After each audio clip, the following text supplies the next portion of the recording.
The Revenant Caves have always been a pretty controversial piece of content. They bring in billions of gold into the game on a daily basis, and although they did pass a poll, many players believe it was actually tampered with, and there's proof behind that. So it's not too surprising that old school's most beloved JMod is pushing players to get behind the idea of more or less removing revenants as we know them, and potentially moving them outside the cave.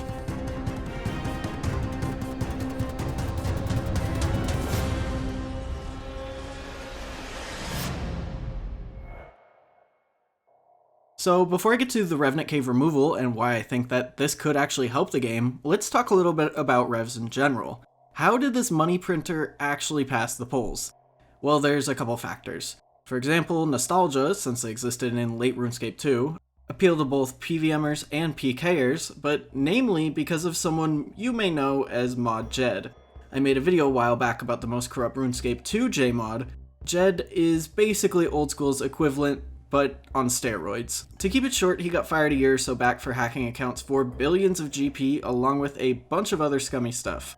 If you're all interested, I've always wanted to make a video deep diving into that. Anyway, Jed was at the very core of the development of the Rev Caves. At the time, he was also a member of what I'd say is RuneScape's most hated clan in history, Reign of Terror, or ROT for short. They've been accused of DDoSing, hacking, and doxing rival clans, as well as just about anyone they didn't like. So a Jagex employee being a member looks really bad. A few years back, some of ROT's private chat logs leaked and showed someone who we believe to be Jed feeding them information about upcoming updates, nerfs and buffs, and even potentially the IP addresses of rivals. These logs are absolutely insane with how much information is shown. However, the main thing that stood out to me was this. Although it could be a joke, Jed and ROT talk about using vote manipulation to make revenants pass the polls on multiple occasions. For example, using JMod codes to count no votes as yes, DDoSing PVMers offline so they can't vote, and so on. The reason ROT was so invested in this poll is because they were the ones who actually came up with the idea of Revenant Caves and passed them off to Jed to try and implement. Even worse, once they were passed, it's rumored ROT already knew exactly how the caves work before they were even in game. For those that do revs frequently, you'll know that killing them scold increases the drop rate of valuable items by a lot. This wasn't public knowledge for a long time, and it's believed ROT knew about it from day one because of Jed.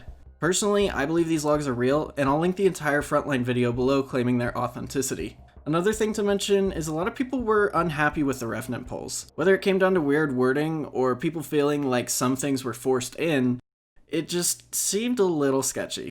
Another thing that I'll dive more into later is that they were originally polled to be around 2 mil an hour, and they are significantly more than that now.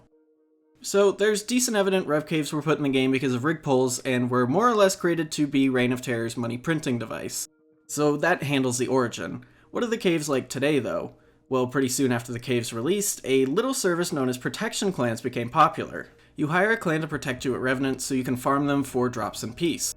What you pay is really a fraction of what you earn there too. There's plenty of videos and Reddit posts showing how users make hundreds of millions a week there and pay maybe a tenth of that for protection. Now you may be thinking, so what, there's no real issue. Players who have the money pay for protection and that's it. Trust me, it's a lot deeper than that, so let's dive in. 260 mil. Oh, dude, it's literally insane. 131 mil from the week. 4.5 mil an hour. Arguably, I got unlucky. So first we have the clans themselves. As of right now, there are over 80 worlds being protected by clans for the sole purpose of gold farming. The people killing revs are selling the gold, and even more so, the people protecting them are selling the gold as well. Not only does this hurt the game's economy, it hurts legitimate players too. The unprotected worlds will get flooded frequently by clans trying to kill players who haven't hired protection, which makes sense, it's the wilderness. But as another user points out, it's essentially racketeering. They claim they're there for protection, but you're really paying so you can use the world without the guys you're paying from killing you. I really like the idea of clans having to fight each other for control over an area, but this just feels kind of wrong. The reason I believe this is because of what Jagex did to ZMI. Clans used to run Essence to players at the altar so they could achieve higher experience rates than normal at a fee. It was a player-run economy and was optional. You could still do ZMI without needing a clan. However, Jagex nerfed it and stopped allowing Essence to be traded at the altar because of game integrity. I hate that excuse because Essence running has been in RuneScape for over a decade. Not to mention, the first month Old School came out, there were hundreds of players running Essence to places like the Nature and Law altars. It's literally one of the most old school things about old school RuneScape. But now players are making so much more GP per hour than Jagex originally planned at Revs, and nothing has changed. There's no integrity change. Now, why is that? The pulled rates for the cave were an average of 2 mil an hour, and even without protection, you can earn double that an hour with some luck. So in my opinion, either revert ZMI or nerf Revs. It just doesn't really make sense in my opinion to pick and choose. Next up, we have clan rivalries. Normally this would be no issue and actually kind of fun. However, this Redditor says it perfectly. Paid protection promotes anti-competitive tactics to protect these worlds. Those of you who have been around a while will remember when ragging was a hot issue, which is more or less rushing players risking a lot of money using near worthless gear besides the weapon, which they pray protect item to keep should they die. Rival clans are more or less doing the same thing with the toxic Staff of the Dead. It's more of an annoyance if anything, but still promotes an unhealthy style of play. Especially when they can re-gear and repeat in less than a minute realistically. Another argument I see is that Rev Caves revive the wilderness with the clan battles, risking gear, and so on. Which I do partially agree with. Some of those battles last hours, even days, and are really fun to watch. However, in a sense, it's emptied out the rest of the wilderness too. It makes so much more sense to PK at Revs because it's much more consistent money than camping anywhere else. But if Revs were removed entirely, in my opinion, it could overflow the wilderness with people PKing at bosses. This is why I'm hugely in support of revenants just roaming the wilderness like they used to in 2008. Third, we have the classic corrupt player moderators. Let's just read the title of this Reddit post. I have been trying to compete with these protection paid PVM clans, and they have 2 player moderators repeatedly muting me in-game so I can't. More or less, the guy was trying to advertise his protection service to try and compete against another service, something that's allowed. But the PMods muted him for allegedly advertising a false service. I'm gonna be honest, I'm really tired about hearing about corrupt PMods. I'll go out on a limb and say that the PMod system is outdated, archaic, and needs to be vastly revamped or removed altogether.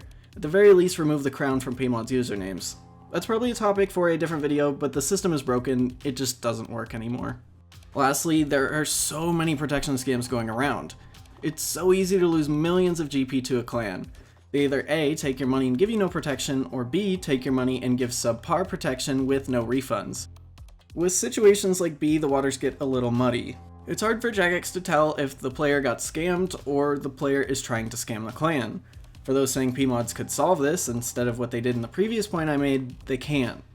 Unless they get scammed themselves, there's nothing they can do as they can't report based on what another player says. So even if they were scamming people, unless they actually got scammed themselves, they have no proof and have nothing to report them with. So that leads us to our big finale. If you want, you can pause to read this whole tweet thread, but not only is Mod Ash in favor of revenants being moved out of the cave, he's even asking for players to push the idea around to gain support. So that's where this video comes in. Personally, I'd love to see them roam the wilderness rather than be stuck in a few chunks in a cave. Let me get your thoughts on this below though. I'm very interested in what everyone thinks. I will see you in the next video.